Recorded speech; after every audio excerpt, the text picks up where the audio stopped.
Good evening, everyone. We're going to get started. Welcome to the Hoboken Board of Education May budget hearing. Mr. Bolden, would you please read the statement of compliance? Sure. This meeting is being held in conformity to the Open Public Meeting Act, NJSA 1046, et sequentia. Proper public notice of the meeting was published in the local papers on April 29, 2019 and May 2, 2019. If any board member or member of the public in attendance believes that the meeting is in violation of the Open Public Meeting Act, the Hoboken Board of Education requests that they make a statement at this time.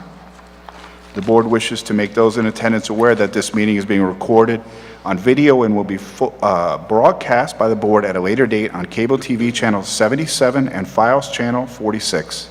The full meeting recording will also be made available on board docs, which can be accessed through the district homepage. The Hoboken Board of Education is committed to preserving the decorum of the public process and is mindful that we live in the electronic age of computers, cell phones, and other electronic communication devices. Nevertheless, we respectfully request that all meeting participants kindly silence their electronic devices during the course of the meeting, and if use of the device is necessary, we ask that you please leave the meeting room if you need to conduct personal business. We'll stand for the pledge.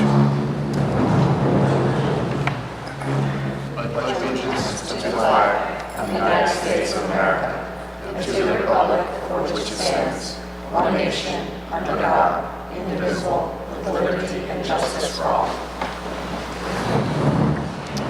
Can we take roll call, please?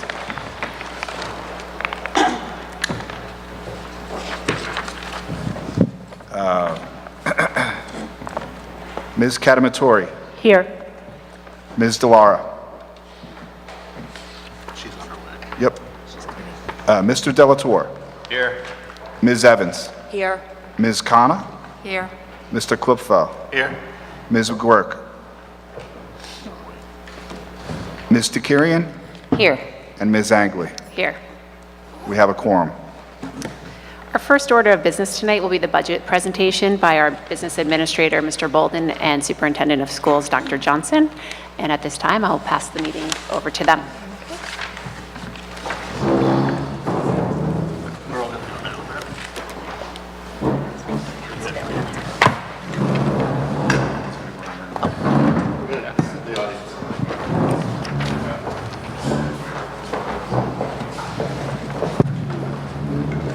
Is that good?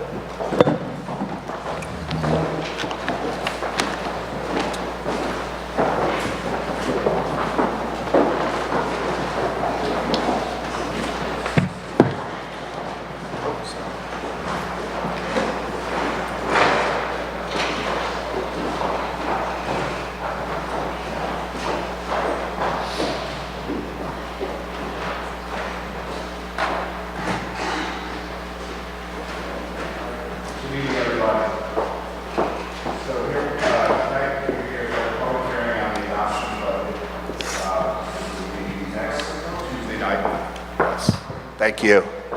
Tonight we're here for the public hearing on the adoption of the budget, which will be up for a vote next Sunday. So the preliminary district budget was submitted to the county and approved, allowed us to advertise the budget, and now we're having our open public hearing. As I said, the action will be taken next Tuesday night. So the overall strategy of the school district's budget need to be viewed as a series of priorities related to how and where we spend our resources. The district is mainly concerned with continuing to increase the quality of education and equitable opportunities for our students. Increased focus has been placed on creating very accurate budgeting in light of certain knowns each year. The district must project and forecast reasonable estimates of unknowns each year. There are a number of challenges that directly affect the budget and facilities. So the way that we are going to go through this presentation is actually a little bit of a mix back and forth between both myself and the business administrator. So at this time, I'm actually going to begin to talk a little bit about some of the challenges that are associated with putting a school budget together, but in particular challenges that we faced as a school district this year. So the easiest way to categorize them, in my opinion, is to kind of number them and to say that there are 5 major challenges that we were faced with within putting our budget together this year. And sometimes I've said this at the PTO meeting, that sometimes just kind of keeps going in and out. Try again.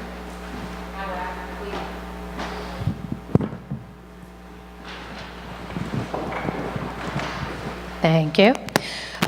So sometimes when you look at the concept of challenges, you think it could carry a negative connotation, but there are other times when challenges could actually carry what we would consider a positive connotation. And looking at some of our major challenges, some of them are actually extremely positive. So the first major challenge that we had to tackle when we were putting the budget together was the increased enrollment concept. We'll talk a little bit about it more throughout the presentation, but we do have increasing enrollment in the district. It is predominantly right now at the K through 8 level. It has made its way up through the K to 8 level.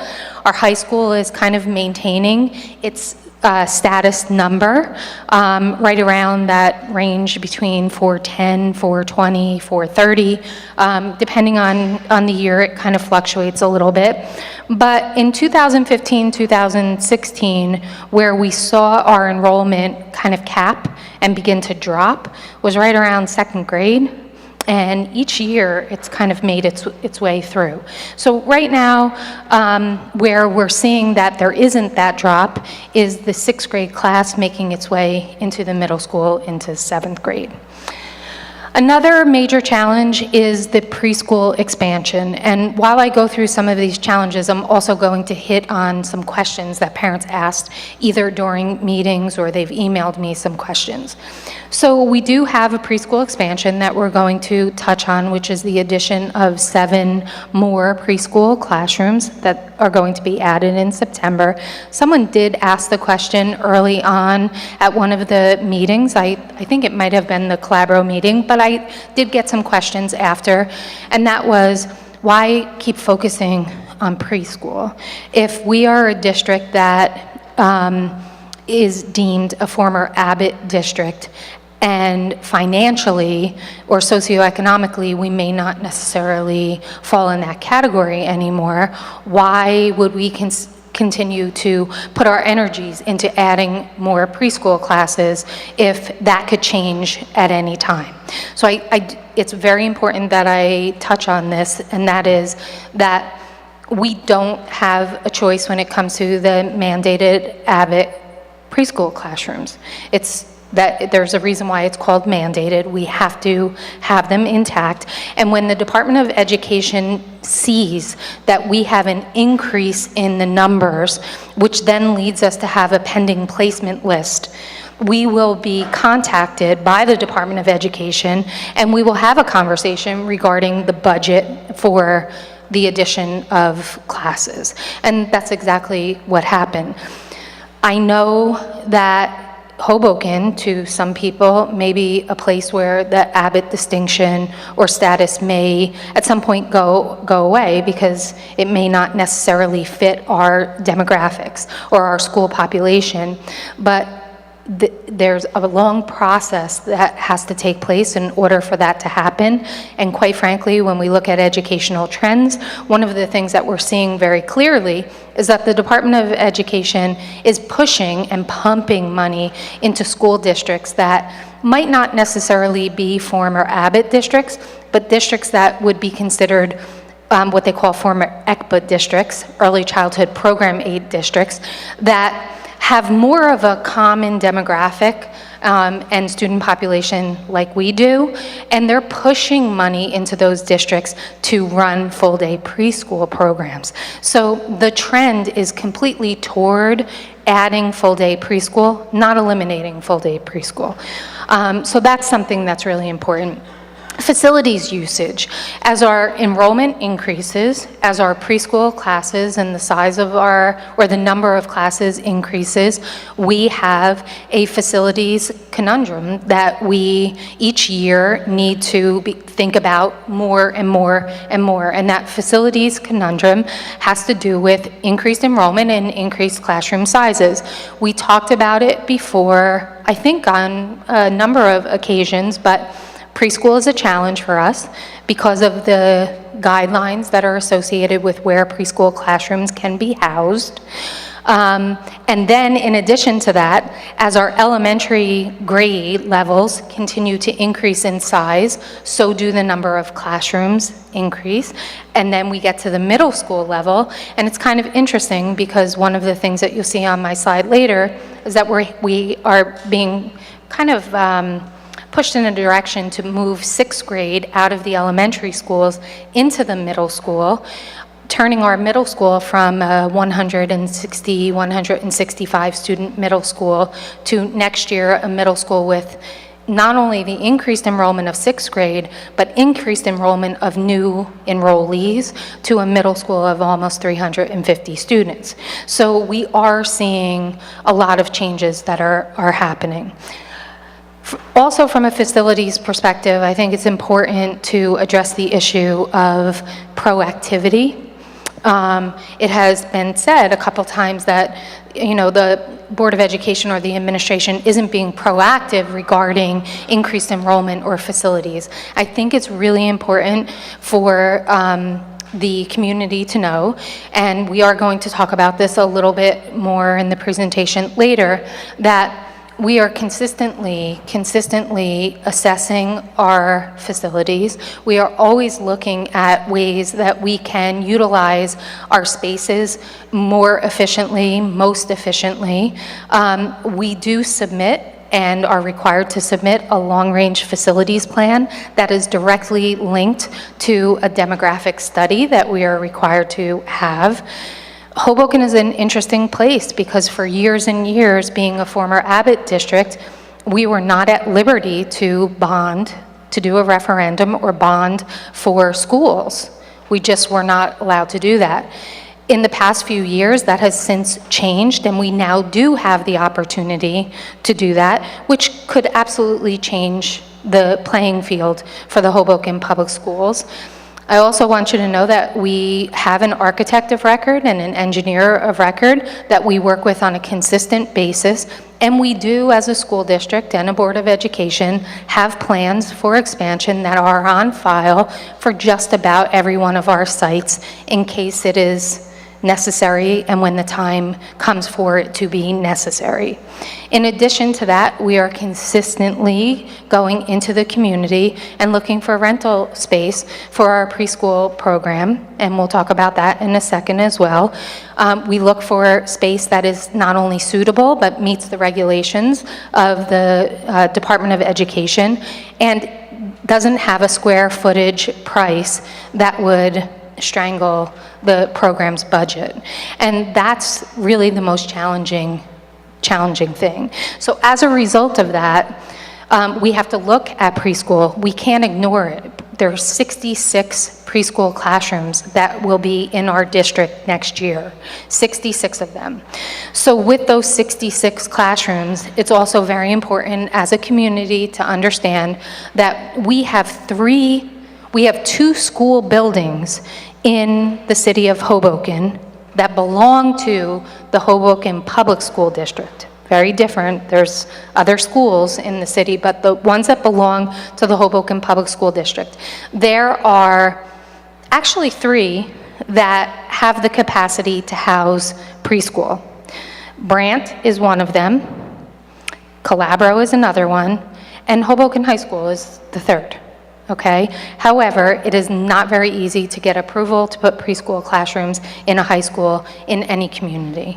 The Department of Education makes that a last resort. However, that is on our radar to potentially kind of connect our Tomorrow's Teachers program at the high school with an early childhood learning program in the future if those classes continue to grow. But looking at Calabro and looking at Brant, the reason that both of those schools are eligible for preschool classes is because they are considered ground level entry buildings as opposed to stair level entry buildings.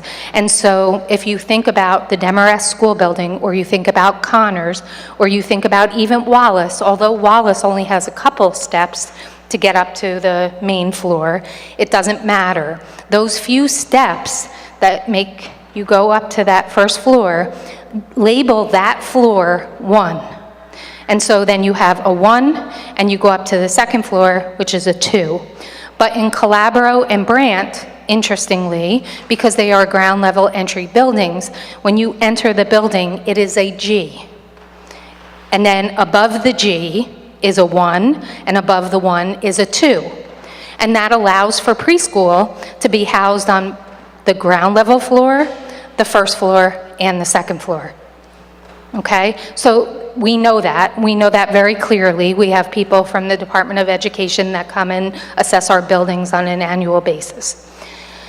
In addition to the increased enrollment, the preschool expansion, and the facilities usage as major challenges, we also have rising non-discretionary items in the budget that we have pretty much nailed down and know exactly what they're going to cost us for the following school year.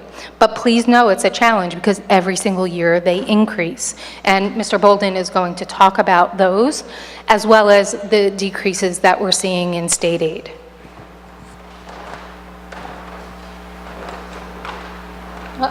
We'll do one more. Before I do that, I kind of want to set the stage, and I think it's important for all of you to know. There are 6 critical things that we do know about this budget. And the reason why number 6 is highlighted is because the context that we're giving you kind of leads us up to that last piece in number 6. And what a lot of people don't understand is the Hoboken Public Schools budget is an overall dollar figure. We have a $78,518,071 budget. But out of that $78+ million, 14.5+ million is preschool money. And that preschool money is provided to us via grant through the Department of Education as a result of the former Abbott status. So when you really look at the kindergarten through 12th grade program, which is our overall schools program that we're going to be talking about in terms of our budget, what we do know is number 3, that our K-12 budget, kindergarten through 12th grade budget, is a little over $64 million to support our kindergarten through 12th grade population. We also know that our maximum allowable tax levy increase is $2.477 million, and that allowable tax levy increase is critical for you to know about because Mr. Bolden is going to talk to you about the 2% tax levy cap that we are required to hit as a school district, but he's also going to talk about 2 adjustments that we as a school district must take that's related to health benefit increases as well as enrollment increases. Okay, so we know that. And then the next thing, the 5th thing that we do know is that our non-discretionary cost increases total $3.1 $1.17 million plus, give or take, okay? And that non-discretionary cost increase is really important to know, because that's the number that you tend to look at against the tax levy increase. And when you're balancing your budget, that leaves us with what we know has to be removed from the budget or eliminated in order to put a balanced budget forward. And that is that we do know for number 6, and this sets the whole stage for the presentation tonight, is that we needed to cut a minimum of $697,964 in order to balance the budget for this year. That was the dollar figure. Please understand that every year at this time, at budget time, school districts get to a point where they put their budgets together. Some of you are on boards of education, some of you have been former administrators in districts, some of you have been former board members in other districts. You do know that at this time in the year, it's always the time when you go to balance your budget, you try to determine what is that number. What is the difference between the amount of money that you have to spend and the amount of money that you have to spend, which are two kind of different things. So that $697,964 is a magic number for us, because that's the number we know that we had to eliminate from the budget. Go to that again. We'll go to the macro level challenges. So what we're going to do right now is just take a look at some of the macro level challenges. And the first one is that enrollment growth. So just to give you an idea, you can see that we have a growth at the pre-K level. We have growth in enrollment at the kindergarten level, but we also have growth in enrollment at the K-12 level. So we're seeing an increase of 465 students at the K-12 level. That you can see from 2015, 2016 to the present. We have growth of a little over 100 students at the kindergarten level from 2015 to 2016. And we also have growth of over 100 children at the preschool level as well from 2015-16 to the present. Interestingly, if you look at this, and this is putting a bit of a strain on our facilities, but quite frankly, if we think about early childhood education, that's the foundation of everything we're doing here in our school system. So with that being said, from 2012 to 2019, we've seen an increase of 22 preschool classrooms in the district. And you can see that from 2018 to 2019, that's where you can actually see the increase of the 7 new preschool classes. We kind of talked about this, but our third challenge, like, we really are continuously looking at our facilities. In addition, please understand that we do have conversations with the Education Committee that was formed with the Hoboken City Council regarding facilities. We've just recently had conversations about that. We have also engaged in conversations in partnership with the city, with developers regarding land, and we've also had conversations internally about our own facilities as well. So very important is that challenges 1, 2, and 3 have caused us to do a few things. So before we even get into the budget numbers, it's very important to know that as a result of the increased enrollment and as a result of the challenges in kind of like making sure that we're able to fit all our preschool classrooms and we have enough room in each of our schools, we've made the decision, number 1, to move 6th grade to the middle school. That determination was done months back. Parents have been actively engaged in the middle school community already at the 6th grade level and the 5th grade level as well. So, and that has been going extremely well. I also want to make sure that everyone understands that some of the things that are going to be presented tonight are not just related to options associated with the Calabro School. They also have to do with some of our other schools as well. There are repurposing of classrooms, there are repurposing of rooms, there's movements of classrooms, and it's also extremely important to know that the Connors School is going to be picking up 2 additional preschool classrooms, and they are also going to be picking up 2 additional kindergarten classrooms, and as a result of that growth, the Connors School is going to be repurposing some of their educational space. If we look at Wallace, Wallace is actually going to be picking up 5 additional pre-K classrooms inside the building, in addition to the temporary classrooms outside, and they are also going to be picking up 2 additional kindergarten classrooms as well. Demarest, right here on the first floor, is going to be picking up 1 additional preschool classroom, and one of the Mile Square offices on the first floor is going to be repurposed to take on that additional classroom. That gives Brant, so some people will say, well, if we're doing all of that, it then has to work. Well, we still have the 7 new classrooms that we have to put in, but the most important thing is the reason why some of these movements are actually being made is because Brant itself is an elementary school that is on course to grow from kindergarten all the way to 5th grade. We started this process a few years ago. Currently, Brant is a K-3 school. Next year, it was planned to be a K-4 school, and it is possible, depending on the outcome of tonight's presentation, that Brant will actually become a K-5 school in the same year. All of this movement gives Brant 8 additional classrooms to grow. It also gives them enough room for that 4th and 5th grade if necessary. And it also gives them room to add 2 additional kindergartens, which they need to accommodate our growth.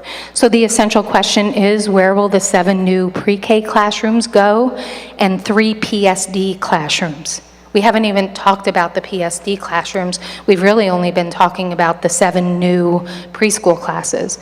But it's also important for you to know that the Wallace School has pretty much, for the last, I don't know how many years, probably 20 years or so, has taken on all of the special education classes in the district, and over the last few years has slowly begun to release some of those classes and some services to our other schools. As a result of that, that has put some pressure on Wallace as a growing elementary school in itself. So in order to kind of educationally and philosophically think about how we can take some of our preschool classes, particularly our PSD classes, preschool disabilities classes, and be able to house them in a location that does not necessarily lock them then into an elementary school, we are looking to move 3 preschool disabilities classes from Wallace as well. So in addition to the 7 new preschool classes, we're really looking at 10 preschool classes, 7 new and 3 preschool disabilities classrooms. Okay? That brings us to macro level challenge number 4. Thank you, Dr. Johnson. So as part of our budgeting process, we've been talking about, we're continuously focusing on limiting our non-discretionary increases in our budget items, such as healthcare, salaries, charter school tuition, and special education tuition. We have very little control over a lot of these costs. Health benefits and salary increases are obviously 2 of our biggest items. So the state health benefit plan has averaged about a 9% increase year over year for about the last 10 years. Some years, this year we got lucky, it was flat. They're trying to get people back into the program to stabilize what basically is a very large self-insured fund, but districts do not have to stay in that fund, so districts have been leaving in the past. This was an aberration this year when I'm talking about the current year, but we're forecasting what's been about the average, about 9% for next year. It's been as high as It was over 20% one year in the last 10 years. We never know exactly where it's going to go, which makes budgeting that much more difficult. Over 63% of our budget is made up of salary and total benefits, healthcare being the biggest one, but pension costs, Social Security for our non-certificated staff are two other large costs.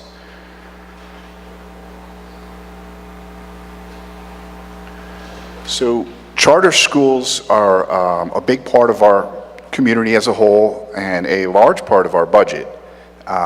They're over 17% of our budget now. The enrollments have been steadily increasing. We were at 764, and there's not 0.7 kids there, I promise you. They're weighted enrollments, so the charter schools get extra money for economically disadvantaged children or special ed children, so they're weighted. So we don't carve up the children into pieces, obviously. In 2018, there was 767, so you see kind of flat growth there. And then there was a spike up for the current year.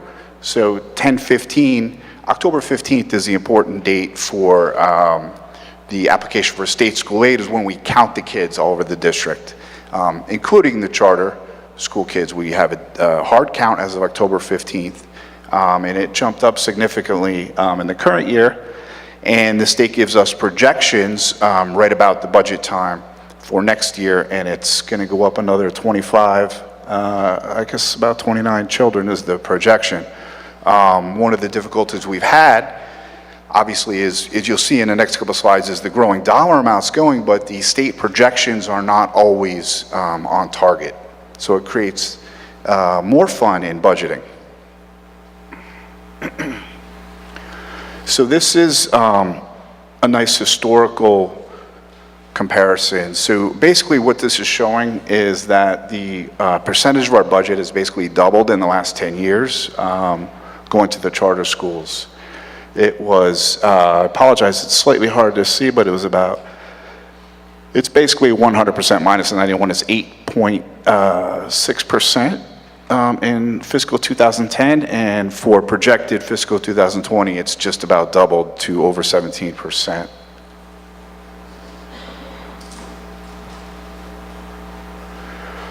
So going a little bit more into the details over the charter schools, at that same time when I showed that pie chart, which shows the overall percentage of the general fund budget, so year over year, compound annual growth rate has been almost 10%, 9.55% a year, which is a substantial increase, especially when you talk about the hard caps put on our revenue side almost 10 years ago now, when Governor Christie came in, the hard 2% cap with some waivers, which Dr. Johnson was talking about, and we'll get into a little more. The last 2 years, about 6% and about 6.8% increase. There was a large tuition adjustment for the current fiscal year we're in. So the state allocated a higher percentage charge per student to the charter schools. So we're estimating for fiscal 20, it's going to be over $10 million going to the charter school tuitions. Another big factor in our budget is special education costs. Special education students have more needs, so therefore more resources go towards them. The IEP is a matter of law, so we have control, some control, but not all that much control over the costs going to special education. Also, another constraint in the district, we're a relatively small district, so with only about a little over 2,000 students in the district, we're not able to offer some of the more difficult, a lot of severely autistic programs that a district that has, 7 to 10,000 or 6,000 students will be able to offer. It's just not economically viable. So we have to send a higher percentage of our special needs students out of district, which can cost more. So as you can see, the special ed costs have risen year over year. I did a little analysis over the last 5 years, about 5.5% a year, when we're comparing that to, 2 or 3% on the revenue side over time, it can squeeze out some of the other costs that we're able to afford.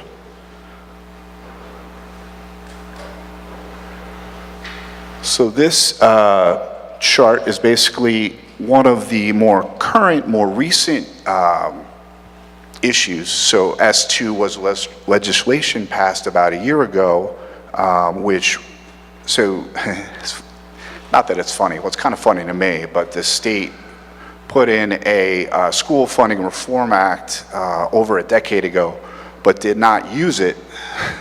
So over that last 10 years, there's been a wide disparity in the funding based on the formula that was adopted as law and the actual amounts. So they froze the amounts, they didn't use that formula.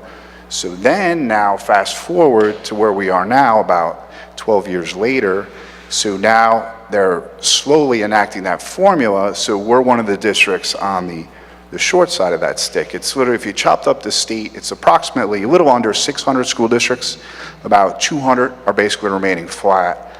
We're on the 200 that are losing money over time, and there are about 200 that are gaining money over the time. So there were some very vast inequities in the funding throughout the state, which of course they didn't help by not using the formula that, and objectively speaking, it's an okay formula. I mean, it's a way to allocate costs. So enacting that is going to affect the district adversely unless something changes for the next 6 budgets.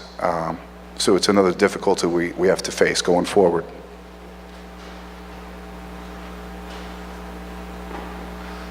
So I'm going to hand this back off to Dr. Johnson right now. All right, so thank you. As a result of the challenges that we've seen so far, one of the things that I think is important to keep in mind when looking at the charter school numbers is that when we look at the increases, if you actually look at the increases in enrollment growth, we're looking at enrollment growth that's less than 4%, but we're looking at tuition growth that's over 10%. And so that's something that's really important to understand, is that when you look at the overall number of charter school students throughout the city, that growth each year is actually a small percentage, but something is happening in the formula with the amount of money that's being allocated to the charters. And not all charters, you'll actually see that what happens is each year that formula kind of changes depending on the students and the needs of the students that are enrolling in those charter schools. So that's like very, very, very important to understand. It's almost like just in a public school system, if you have a child with special needs and more resources are being allocated to that child, if there is a child with an IEP in a charter school, the formula is adjusted for an increase in tuition as well, just like for children who may be deemed socioeconomically disadvantaged. So the same process occurs. So with that being said, it brings us now to the next piece, and kind of brings us to looking at all of our challenges holistically and where did it bring us? It brought us to a conversation about the $697,000, so if we can say for the purpose of easy speak, $700,000 basically. Where was that going to come from?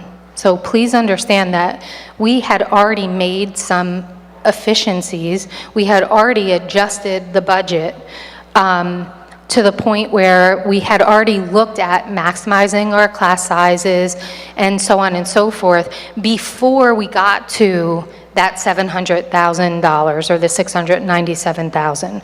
So it led us to have a conversation about where else do we look in order to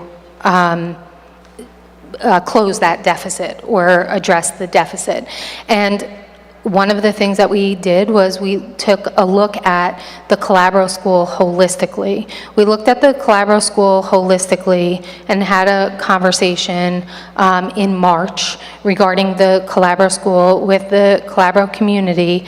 And it was kind of important to have that conversation because it brings us to where we are tonight in putting the budget together, and that is making a determination, one of 3 determinations, and that is leaving the Calabro School as an option open as it is, except for kindergarten, and running Calabro as a grade 1 through 5 school, and looking at other ways to eliminate the $697,000 deficit.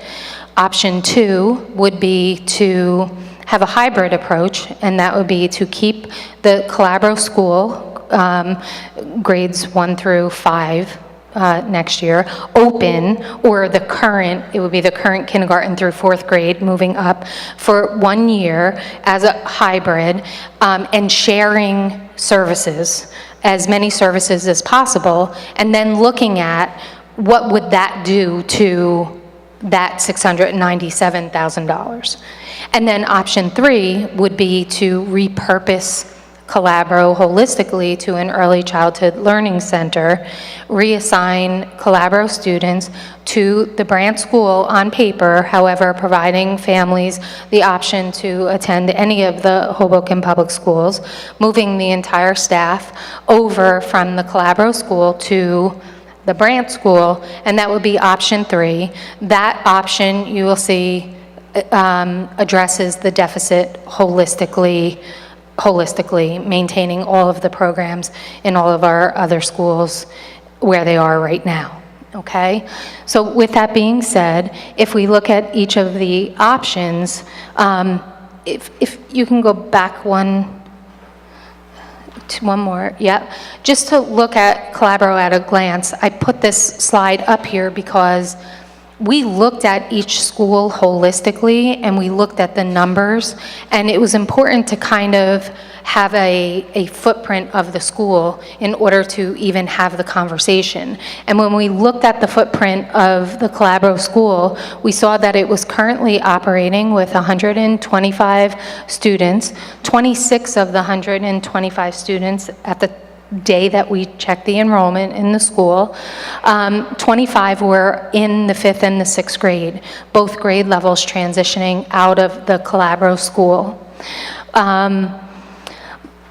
When the 26 were kind of moved out, that left just under 100 students in the school, and we had to kind of think about it from an efficiency perspective of the cost-benefit analysis of operating the school and the cost of the school with 99 students.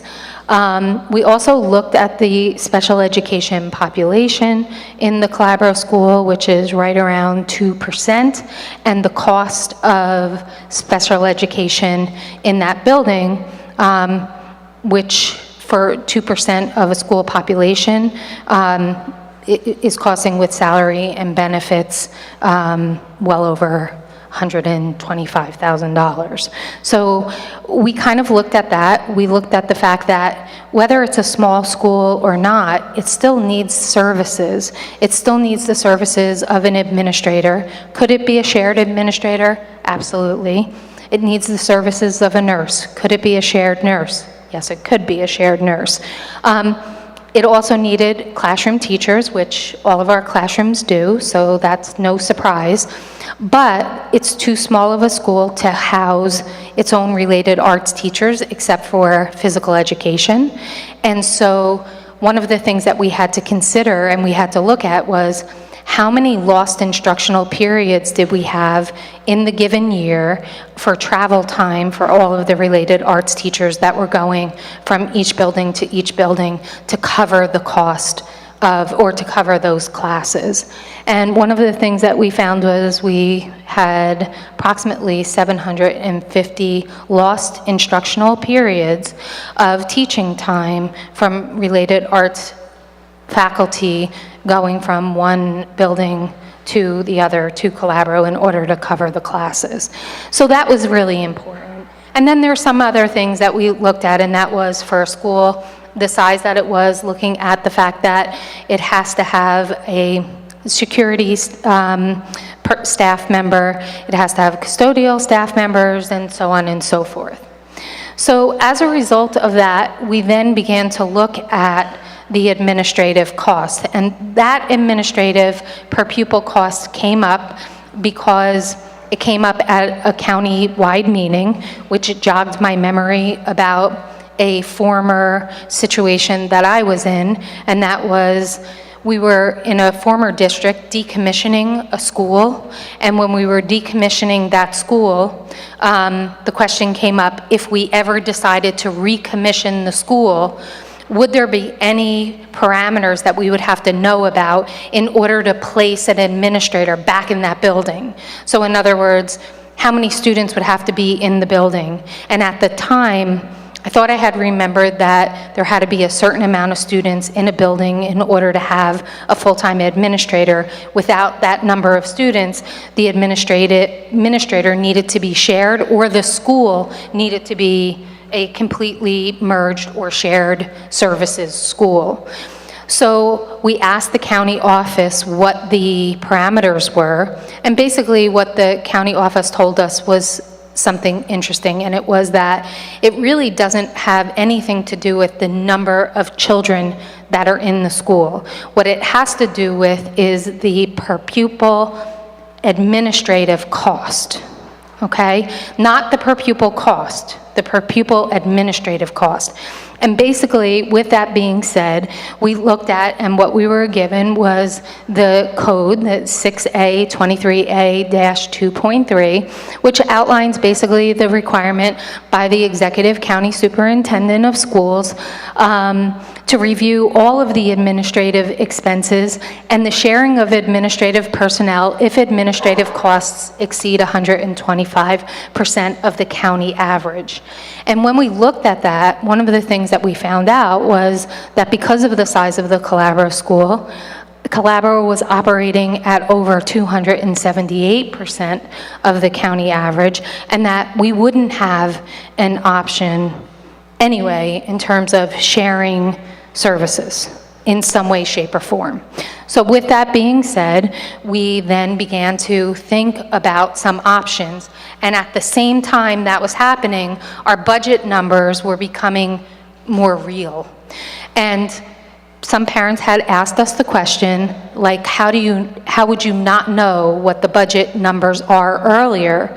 And so you do have to understand that the timeline for budgets, school districts start putting budgets together in August for the following school year. It's not something that's done at the last minute. So administrators are asked to think about what their instructional costs are going to be and their supplies. The assistant superintendent is asked what new initiatives are going to be needed in the district. And all of these things start getting compiled. The business administrator begins to talk to the association, the New Jersey ASBO Association, regarding numbers, as well as talking about health benefit costs and the idea of how often do you go out for an assessment and an estimate of your health benefit packages, and so on and so forth. So all of those things are happening, but please understand that state aid numbers that drive budgets are not released until March. This year we got them, what was the actual date? 7th, right around the 7th. So that's, in the grand scheme of things, that is fairly late. Now, some people would say, but you had to know. I did have a parent that did make a comment and said, you have to know, you knew that there were going to be state aid cuts. We knew that there were going to be state aid cuts. We absolutely did know that there were going to be state aid cuts, but we didn't know what the number was going to be. Last year, our number was $520,000. This year, our number was right a little over $450,000. It fluctuates. We were also told as school districts earlier in the school year that increases in enrollment were going to offset the reduction of state aid. So we kind of thought, this is great. In the Hoboken School District, we're one of the districts that's losing state aid, but our enrollment is increasing. So maybe it's not going to hurt us that much. Then in the 11th hour, we were told that all districts were told that enrollment growth was not going to result in an offset of a loss in state aid. Instead, it was going to be placed into an adjustment or a waiver on the tax levy cap. So basically, the Hoboken Public School District was a district that, because of the increase in the state aid, was not only allowed to, but was actually forced to utilize not only the 2% tax levy cap, but also a 2.5%, 2.4% tax levy? Yeah, for the enrollment adjustment. Just over $1.3 million, it was larger than 2% tax levy. Yeah, I think it was somewhere right around 2.5%, bringing us to, a place where, in order to deal with our enrollment growth, we were not necessarily being rewarded in that enrollment growth with an increase in state aid. It was instead being passed on to the community and the taxpayers to address the enrollment growth.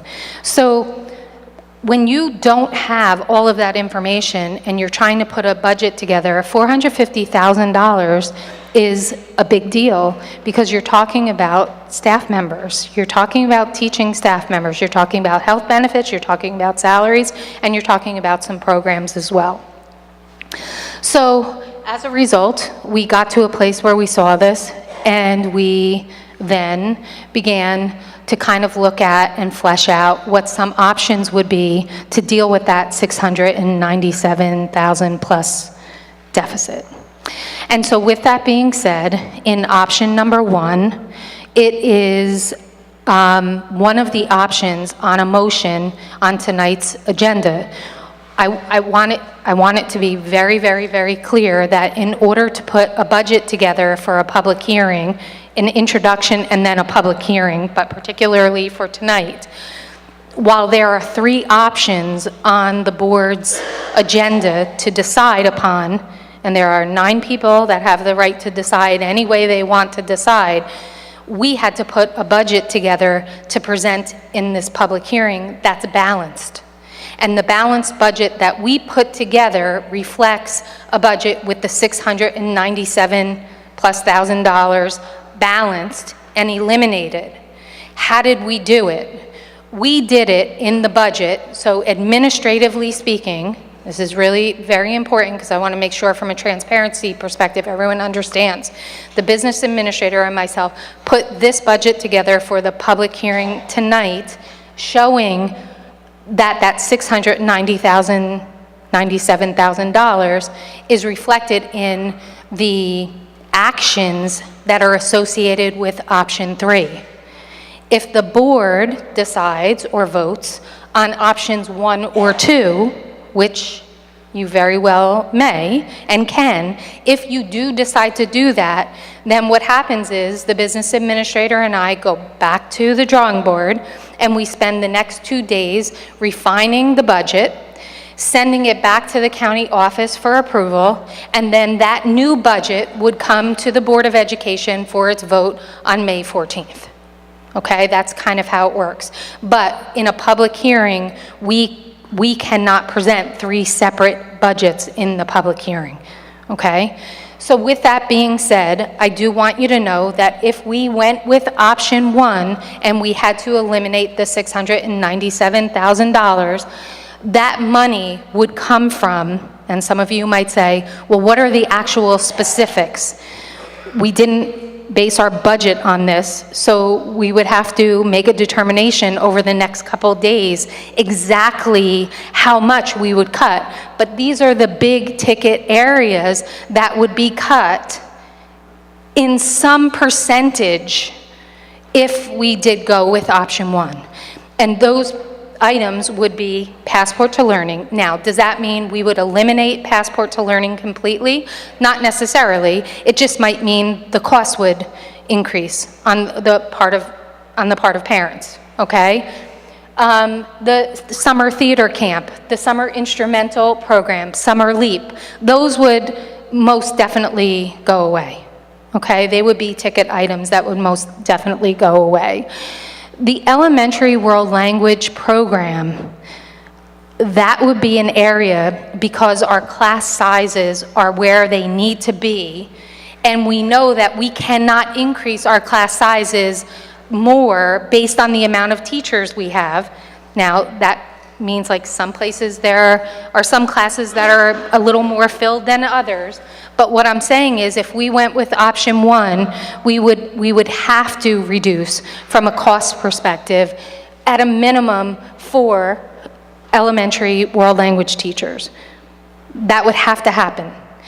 Why am I saying that? Because we have the option at the elementary school level to go from a personal teacher-based world language program to a computer-based world language program, which would reduce the cost significantly and cut into the $697,000 deficit. That would be the largest portion of this cut, okay? Things like the Harvard Model Congress travel program, that would be something that would go. Why would it go? It would go because we could still run Harvard Model Congress. We would just run it locally, just without the cost of the trip. This year our kids competed in Spain. They might not have the ability to compete in Spain. That would be one of the cuts. Another one would be some identified technology purchases. We have some tech purchases that are in the budget, which include things like additional Chromebook carts. We may need to cut back on the additional Chromebook carts. We would have to calculate out percentages, and with the help of the Board of Ed, have some priority discussions within the next 2 days of what those percentages would look like.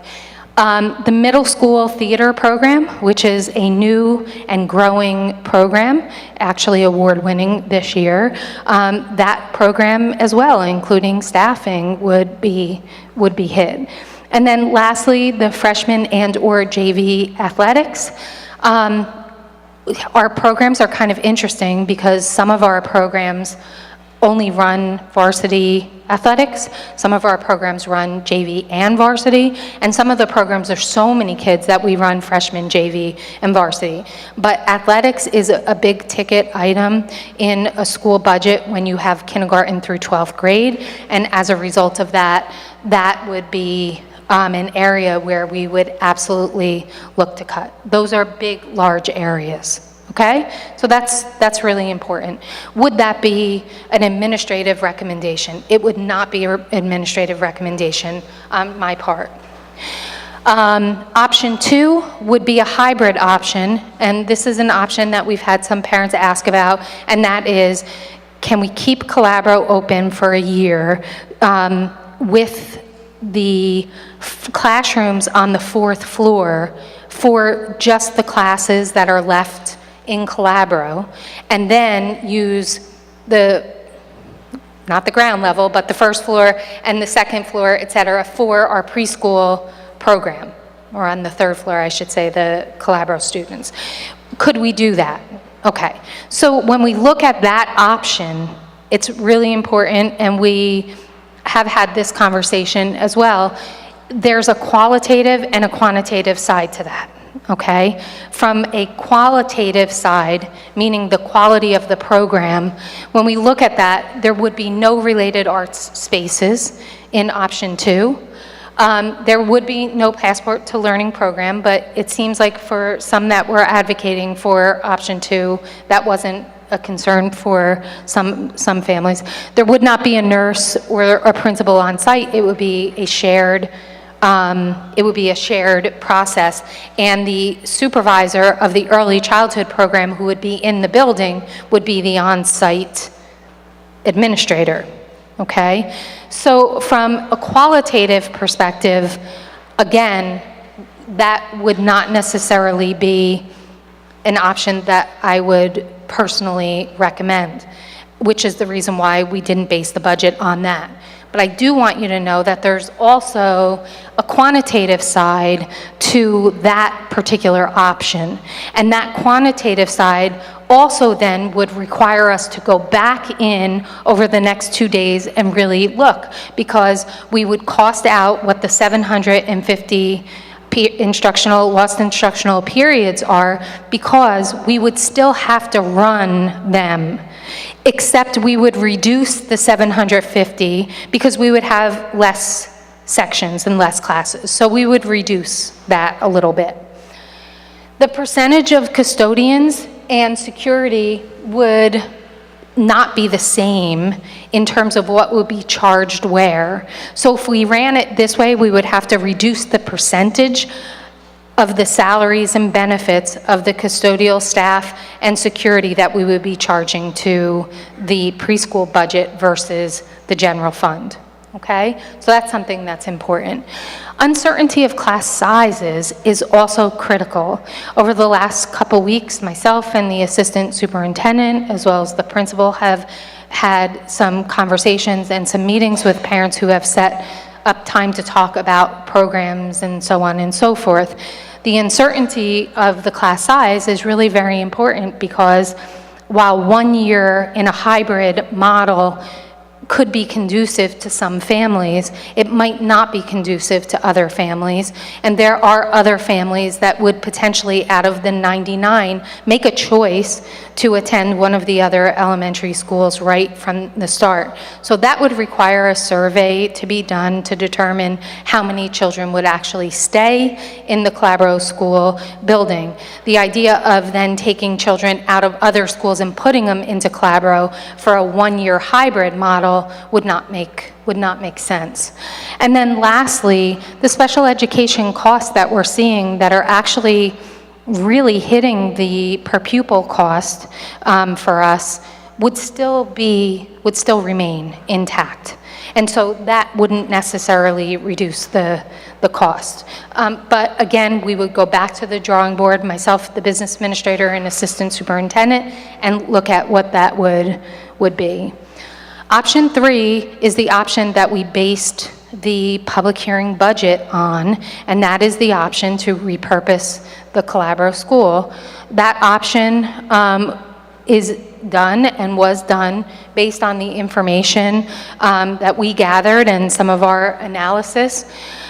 Why this particular option in the budget that we put together? Number one, it does eliminate the entire budget by maintaining and ensuring all of the district's current programs remain intact.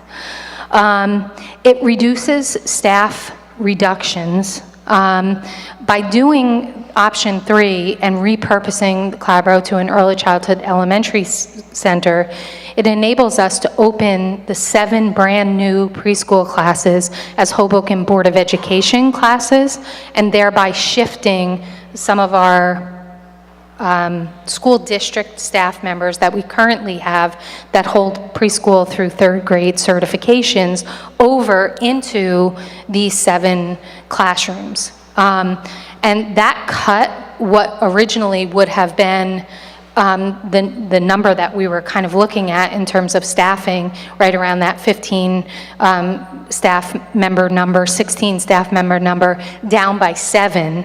And then from there, we were able to kind of work our way down with maternities, retirements, et cetera. And then lastly, it also increased our efficiencies because it eliminated one school building in which we would have multiple related arts teachers traveling from school to school, thereby concentrating related arts programs into one building, less location to travel to. So the savings in option 3 actually totaled $716,000. The savings in salary costs by shifting some of our staff members as well as custodial security, moving shifting staff members over, like clerical and administrative or acting administrative staff, over and folding them into the Brant School, as well as then charging those that were left in Calabro, which will be the Early Childhood Education Center, if the board votes on that, results in a salary savings of $487,000. Increased rental revenue is $137,000, and not running the Passport to Learning program, so either in option 2 or 3, would be a savings of about little over $92,000 actually.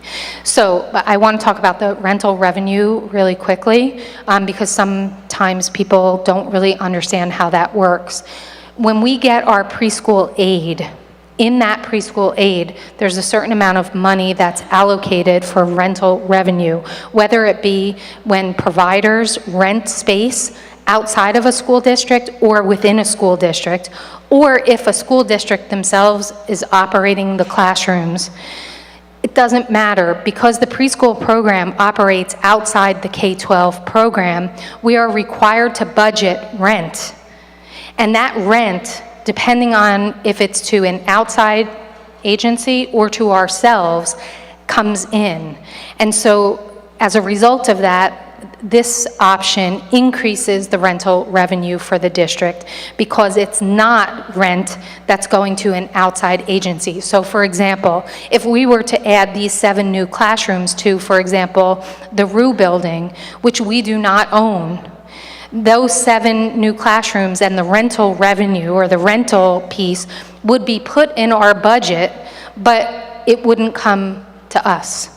It wouldn't come to us. It would go to the Rue building. If those 7 classes were operating here, it comes to us. Why is that? Like, how is that possible that that money moves from a preschool budget to a public school budget? It's required to do that. The Abbott School, all the Abbott schools make that mark because without it, you would be potentially operating and renting that space to someone else.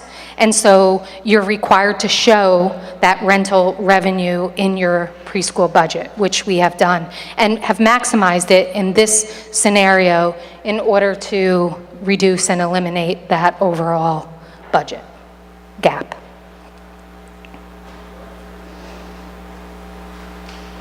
Okay, so now we're getting into the budget itself. Thank you. Thank you, Dr. Johnson. Now, this is the part everyone really likes when I talk about numbers. I love numbers personally, but if your eyes start to glaze over, if I see people passing out, then I'll speed it up.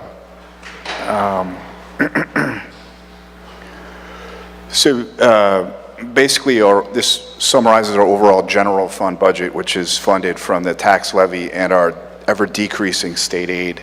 And it's just shown, it's meant to exemplify that our increases in our general fund revenues, which is one of the few things that we are fairly certain about each year, because it's a tax levy and state aid, which they tell us, there's only usually about a 1% swing in our revenues, is more than made up for by the loss in state aid, increase in budgeted fund balance, increase in charter school costs, the increase in the total special education costs, including transportation, estimated benefit increases, and then to balance it out, the miscellaneous other costs. There's plenty of other costs that I'm not mentioning here that are also rising.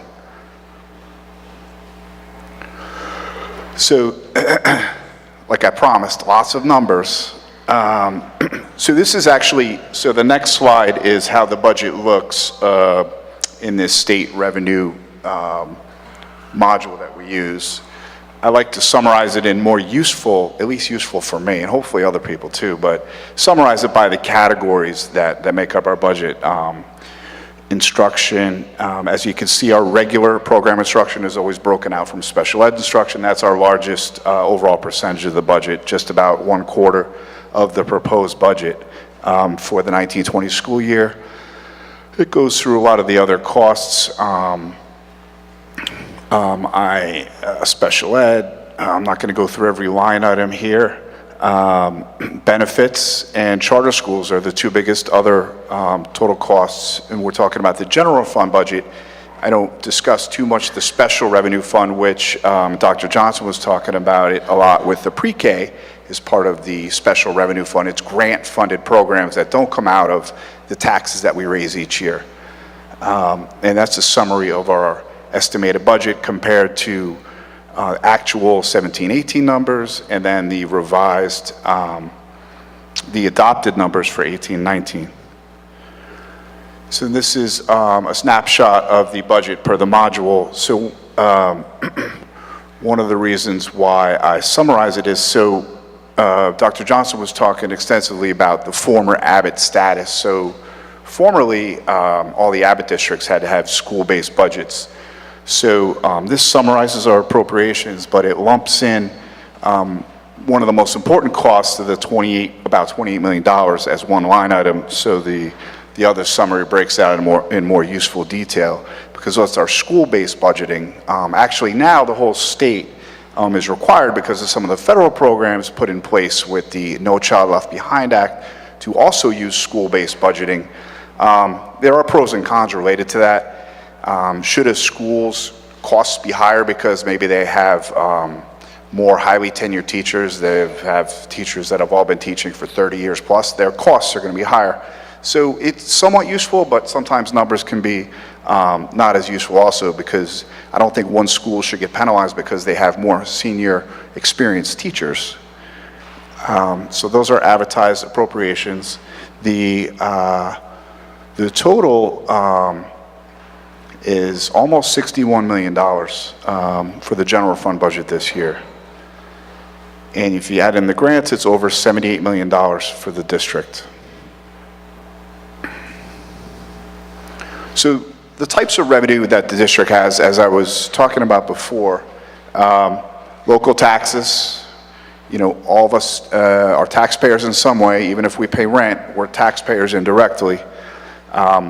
Formula-based general fund aid, which is a piece of our state aid that they're not actually taking away, so we still get they call it categorical aid based on our special ed population. As a side note, a lot of districts in the state that are very affluent school districts are actually getting more state aid because of the categorical special education aid. And, well, we get school choice aid for the students that choose to come into the district, but the state has chosen to not fund that fully. They're at 90% for this year. So we would, if they fully funded it, be getting almost another $300,000 to help fund those students. We're at about 178 school choice students in the district right now. The restricted aid, which I was referring to, would be the special revenue fund. Those are programs that don't come out of the tax levy.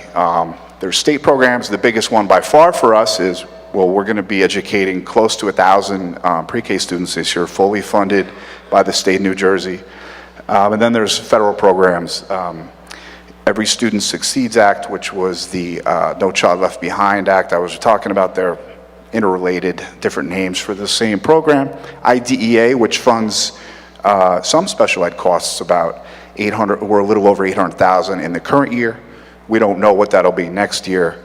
The federal government was talking about reducing education aid again, but I'm hoping that like 3 years ago that won't happen. But it is a small piece of our overall funding. And non-public grants. The state has continuously placed more of a priority on funding the non-public schools in the communities throughout the state.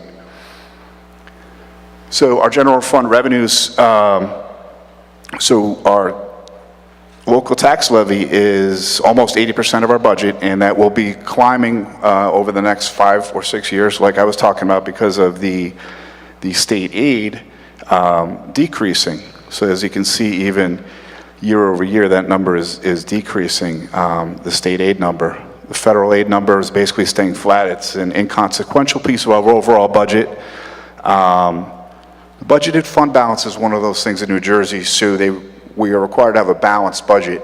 If our fund balance, the previous, per the CAFR, hits a certain number, and there's a calculation, and then they make us budget more of that. But as a school district that practices good budgeting procedures, we do not want to necessarily expend that. We certainly don't want to expend that on recurring costs, such as salaries, right? So if we start counting on that budgeted fund balance each year, it goes away over time. So we always have to be cognizant of that the next year with that built in, that we don't dip into that too much, and certainly not for our recurring salary and benefit costs. So this is basically the other side of the budget, the advertised revenues. We looked at the advertised appropriations before. and they better balance each other or I didn't do my job. And this is a deeper dive into the numbers I was just discussing. And yes, they do balance. So taxes obviously are an issue for all of us. You know, even if we pay rent, we are indirectly paying our taxes. So this budget, one of the most important things I think that you know, a lot of us don't understand is, so we talk about the tax levy impact. So our taxes here in Hoboken, so they're really chopped up into three pieces, right? You have your school taxes, and you have your county taxes, which are very high in this county. There are a lot of services provided by the county, and the city taxes. So we're talking about, you know, one of these three tax piece of your overall taxes you'll pay each year. So at the tax levy increase of 5.41% this year, if you had, so there was a median value that we had been using prior, 521,200, and so I've basically shown what the various amounts would be depending on the assessed value of your home. So at that assessed value of 521,000, you would pay an extra $125 of taxes, but your overall tax bill will be certainly different than that and dependent on other factors. One of the things the community has had here is increasing assessed valuations over time, so that helps decrease your overall tax bill because it's a much larger base that they're putting that increase over. And I got the most recent assessed valuation, so they went up a little bit this year. I don't think I did not put that here, but they did go up overall per the tax assessor at the city, slightly. Not as much as the previous year, but they did go up, which is good for taxpayers. So, and it comes out to a round number, $24 per 100,000 of assessed value. So, to sum up this year's budget, you know, we've been discussing a lot, obviously, you know, central administrations, what we've proposed is, relates to option 3, as we've been discussing about the repurposing of Calabro School. If the budget passes, then we send the budget to the, I'm sorry, not the budget. Tonight, we're not voting on the budget, we're voting on the repurposing of Calabro. So if that passes tonight, which is the what we are putting forward as central administration, we strongly feel that's the best option, then we will vote on that budget as it stands tonight at next week's meeting, and then we get advertised the, we send the tax assessment numbers, which I was discussing, to the county, and the budget goes through. If option 1 or 2 is chosen tonight, then we will be doing some work over the next few days, a lot of work, and we have to send it back to the county. We have to open up, so, you know, it's obviously electronic these days. We have to open it up and talk to the county superintendent and the county BA, and then they have to review it again and make their final assessment before we can actually vote on it next Tuesday. Next Tuesday is the last day to actually adopt the budget. Tonight is the last public hearing date. They have these tight schedules, you know, state government. It's a lot of fun. And so that is our budget in a nutshell. So now we're going to open it up to any questions from board members or the public. Yeah, everyone, board members, not everybody. We don't have enough seats up there, so we'll go back up.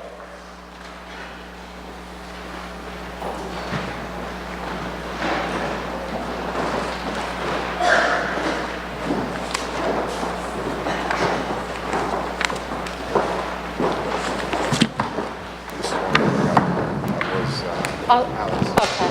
And then, is that one mine? Yeah, this one. Okay. I think this one's Alex's. I'll bring that up to him, okay? Just be careful you don't.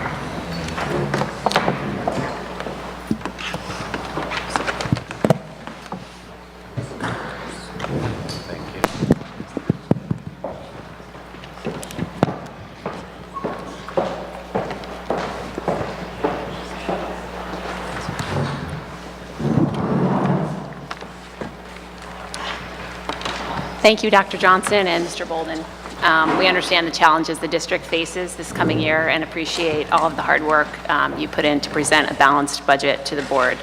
That being said, and as noted earlier, this balanced budget incorporates the repurposing of Calabro, as that is the administration and superintendent's recommendation. However, after public comments, the board will have the opportunity to vote on options 1, 2, and 3 with regard to the operation and usage of the Salvatore Calabro School, which could affect the budget that gets voted on next Tuesday. And before we move to public comments on agenda items, do any board members have questions on the budget for Mr. Bolden or Dr. Johnson? Anyone?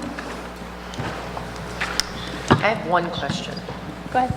So you may not know the answer to it, but I'm going to ask it anyway.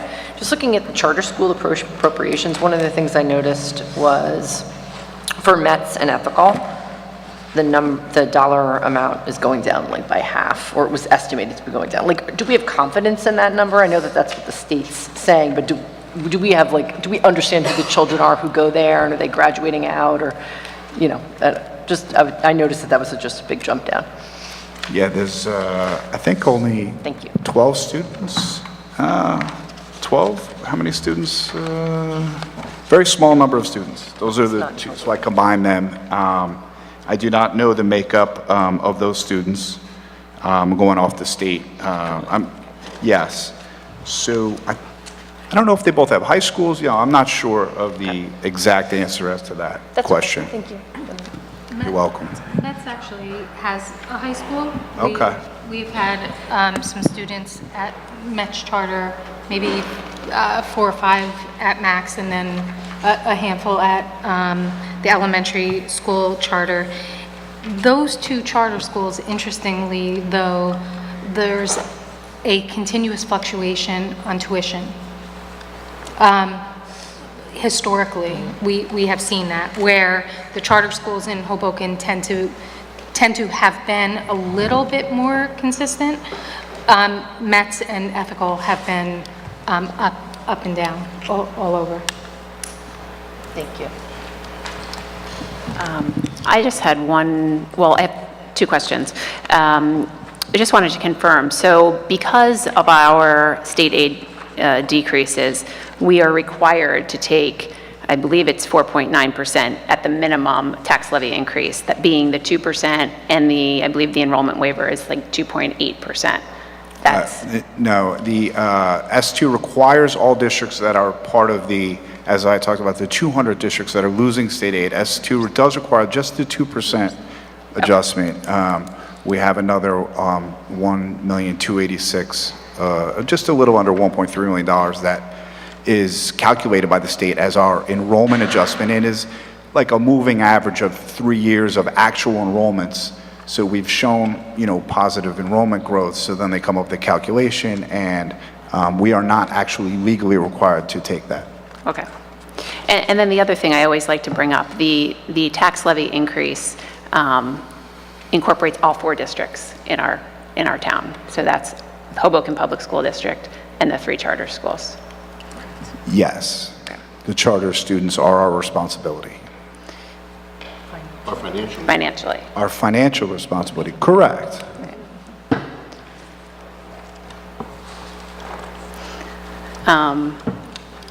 A question that might come up, and this goes to option 1 on the Calabro proposals. The cuts that were detailed in the presentation, those would take place throughout the entire district, those that apply to elementary schools, not only the Calabro school, if that was kept intact and we went with option 1. Yes. Correct.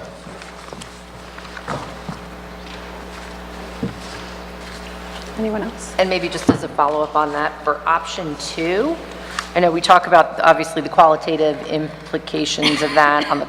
On the quantitative side,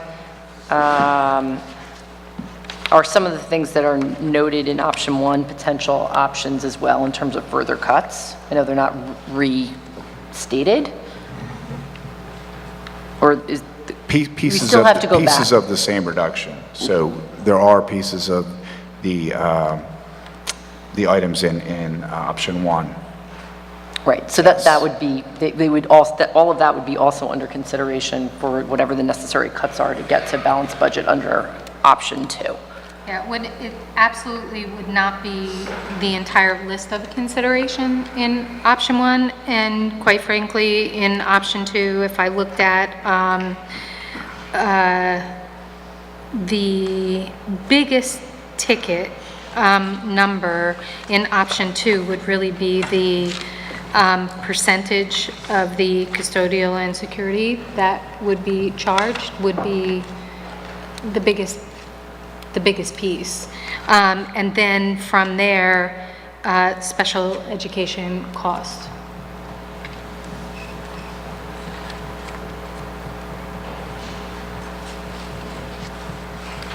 I know, I have another question, and this may be entirely speculative, so maybe it's not fair, and you can just tell me that.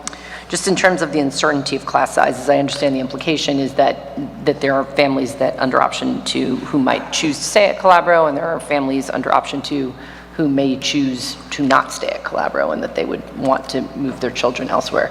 Do we have are we planning, or did we think about what that would look like? Definitely speculative. I wouldn't want to put a dollar figure on that, and in all fairness to the board, so you know holistically, in option 2, for example, an offset of that, this is a planned piece with grades 1 through 5. If there was an offset in terms of like the number of children, would it be possible to add a kindergarten? You know, just to offset that number. For example, if 40% or 30% of the student population does choose to go to Brant or Wallace or Connors anyway, could the board make a decision to pull one of the kindergarten classrooms out of Wallace or Brant or Connors and move it to Calabro? The answer to that would be yes. Okay?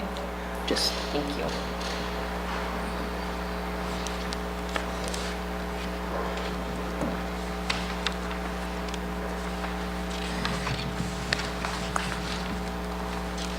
Anybody else? No?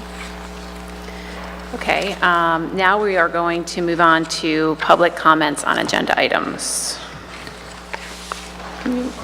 There are no public comments on the agenda, or? Hi, my name is Daniel Kluk. I am a parent of a Calabro student. I live in Hoboken. The basics? Yep. Okay. First of all, I thank you for your time. I think you are all in a very difficult situation. There are several things that were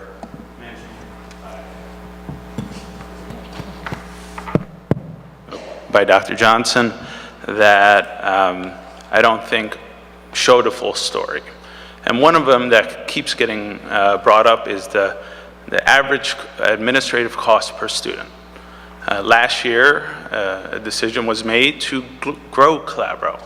So now we have 2 kindergarten classes. The plan was to have 2 first grades, two classes through 5th grade. If we were to follow through that and just have 18 students per class, we would have roughly 216 students, and the average per pupil cost will be less than Connors is currently. So yes, currently we are outrageously high in terms of a percentage, but if you follow through on the plan that was thought through last year, we would be much more competitive compared to the rest of the district. That's the one thing that keeps bothering me. Secondly, I feel really bad for the position you are all in. You are being asked to vote on an option without actually being given the facts of option 1 and option 2. How can you make an educated decision without knowing what exactly would be cut in option 1? what would be cut in option 2? All that was listed were essentially things to say possibilities. There are no hard facts to say, this is going to be cut, this is how big the class size will get. How can you make an educated decision with what the superintendent has given you? It's not an easy job, but if I were making a decision on a budget, I would at least want to know what I'm making a decision on. That being said, and taking a step back, because the numbers are difficult, at least the numbers that are presented are difficult to argue with. I think there are more options, specifically in option number 1. We could repurpose the 4 currently dedicated classrooms and use those as pre-K classrooms. So that's, yes, 4 out of 7, but that's, again, funds that will go from the pre-K budget, not from the K through 12 budget.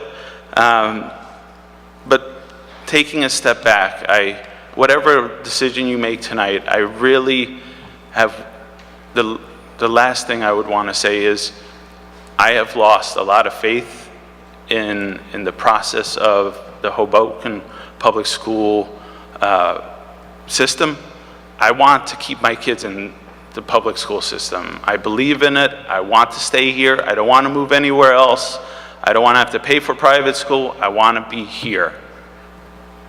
I don't have any faith that there's a future plan, that there's a strategic future plan. Because next year, the budget is going to get cut again. More pre-K people are going to move here because it is becoming a better place to send your kids to public school. And that's amazing. I wish we could keep going in this trajectory. But right now, I don't have any faith. So please, I don't know how we do this, but can we have a public dialogue about what your strategy is? Can we see, is a new building the right thing? Can we use part of the high school, wall it off so that pre-K classes can go there, without being around the high school or something? Just let's have a discussion. I'm happy to be on a committee or attend the meeting, anything. There are lots of parents who want to stay here and want to be informed. Good luck. I hope you choose option 1, or at the very least, ask for all the facts. Thank you. Thank you.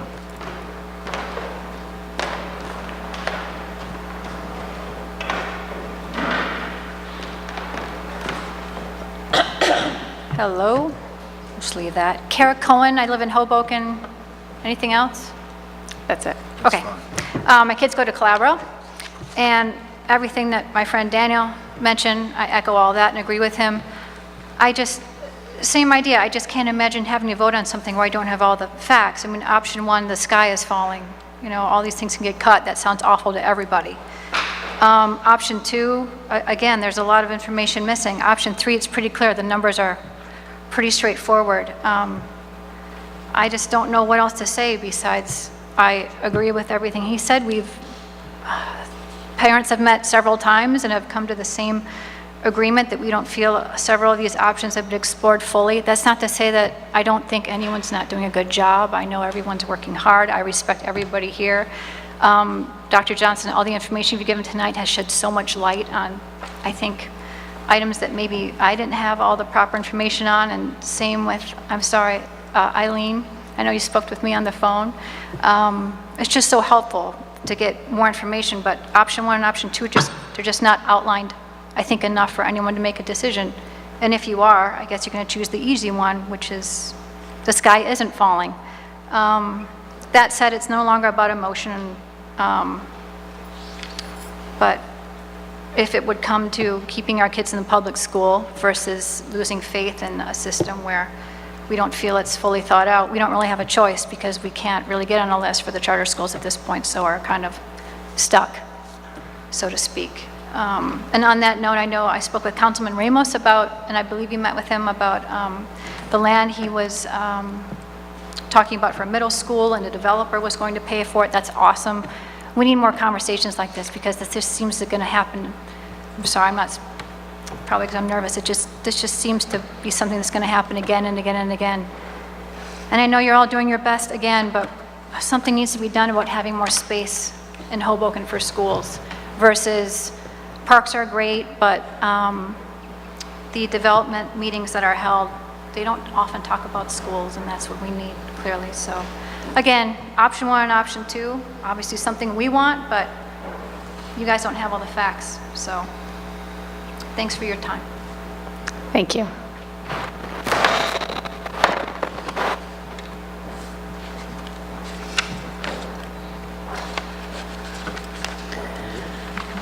That's it.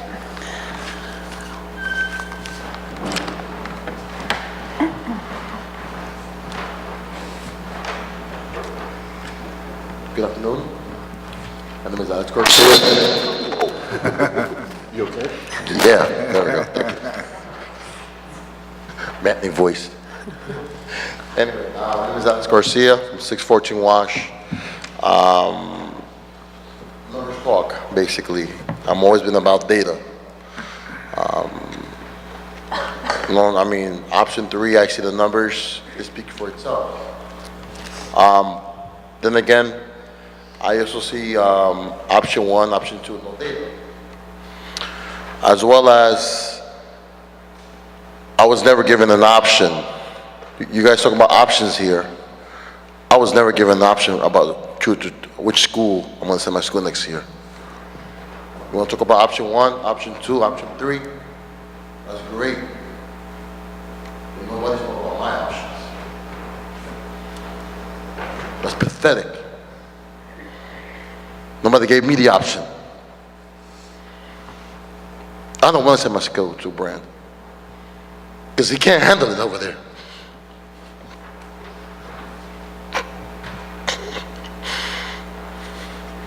You guys chose us at the last minute to cornering us in a way where we cannot have no choice but send our kids to Brent. But mark my words, my kids are my kids are gonna go to Brent next year. But after that, I lost all faith in the Hoboken Board of Ed. It's about them.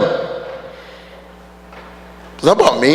It's not about you. It's not about the numbers. It's about this one right here.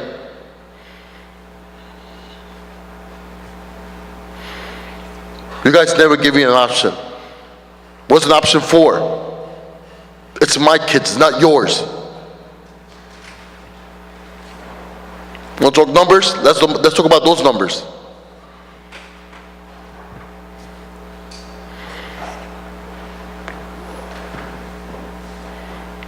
This was decided long before March, because the kindergarten letters never went out to Calabro. So you guys already have this planned out already. I'm no fool. Yes, I got friends in the Board of Ed. Yes, I'm the Hoboken born and raised guy. Yes, I'm very vocal, especially for my kids. You guys never give me an option. Shame on you. I'm a baby.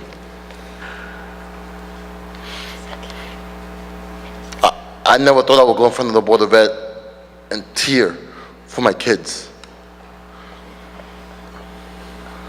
I'm a baby. I got enough to say. You guys disgust me.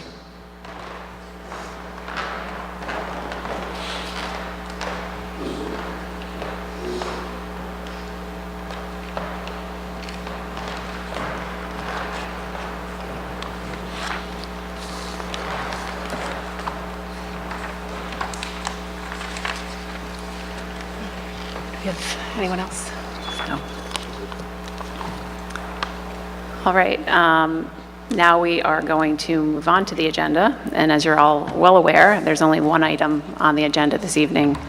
As I mentioned before, while the balanced budget presented tonight incorporates option 3 with the respect to the operation and usage of Calabro, the board has the option to consider and vote on options 1, 2, and 3 tonight. At this point, I would like to make a motion on option 3. Second. Is there any discussion? Anyone like to? Ms. Kadamatori? Abstain. Ms. Delara? Yes. Mr. Delatorre? Yes. Mrs. Evans, Yes. Ms. Khanna, Yes.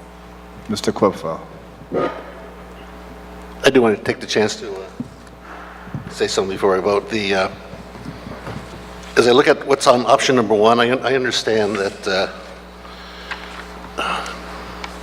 I'm not looking to save anybody any work here. I understand one of my questions when you made the presentation was going to be, this is not just a threatening list. This is a, passport to learning and/or summer theater camp and/or, I imagine it would be some combination of something. So we're not being threatened by this entire list as a big nasty thing. However, what I will say is that none of these things were here 5 years ago. None of these things were here 4 years ago. None of these things were here 3 years ago. This is part of the plan. This is the improvement of this district. So anybody who has an idea of where this district is going, you look at option one, and I'm not going to vote to eliminate that. We worked too hard to get these on here. So I'm going to vote in favor of the motion for option number 3. Thank you. Ms. McGuirk, Yes.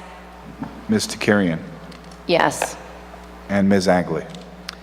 Yeah, I'd like to reiterate what Tom said, and I think, all of us are very proud with what has gone on and the progress that's been made in the Hoboken Public School District over the last 5 to 10 years. And I think when you look at your choice, you're choosing the Hoboken Public School District, not an individual school, because all of our schools have the same curriculum, the same after-school offerings, and are equally as excellent.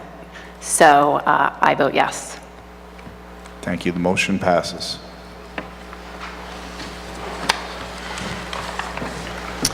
Public comments on agenda and non-agenda items.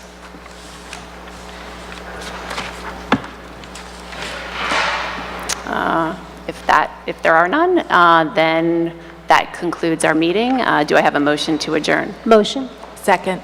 All in favor, say aye. Aye. Aye. Meeting adjourned.